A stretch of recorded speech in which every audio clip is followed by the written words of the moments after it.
陳皮咧就可以從3個維度去區分嘅，從產地、種植同埋採摘嘅時間。其實你講全國好多地方都有陳皮嘅，產地有四川啦、廣西啦同埋福建啊都有陳皮嘅。但係咧廣東新會咧就為之最靚嘅。新會陳皮咧係分咗3個等級嘅產區嚟嘅，一線咧包括梅江、東甲、天馬、茶客；二線嚟講咧三江啊、南壇啊、上水啊嗰邊嘅，其他圍位咧分為咗3線啦，係嘛？咁飲陳皮有冇必要咁樣行去追求產地呢？我本人認為係非常有必要嘅。大家亦都知道陳皮係農作物，正所謂一方水土就養一方嘅作物。新會特別嘅水質同埋氣候啊，先正真正形成陳皮嘅獨特嘅口感。區分種植呢，就要睇下你施咩肥啦。通常用嘅係有機肥、花生同埋黃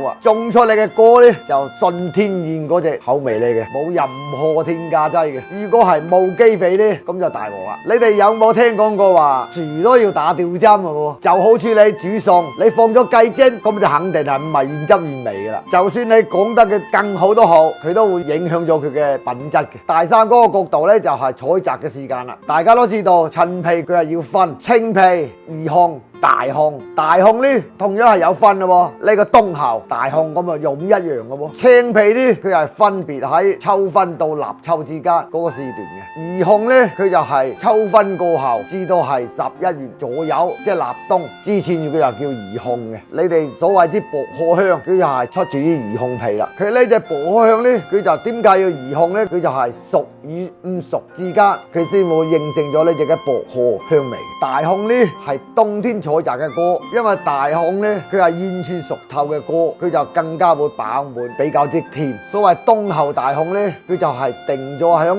冬至過後摘嘅果，所以冬候大烘皮呢代表咗嗰個果已經係特別熟，已經係熟透啦。咁佢所以佢嗰塊果皮呢係特別香嘅果香味嘅。好啦，嗰個就問問大家啦，你哋有冇學到嘢啊？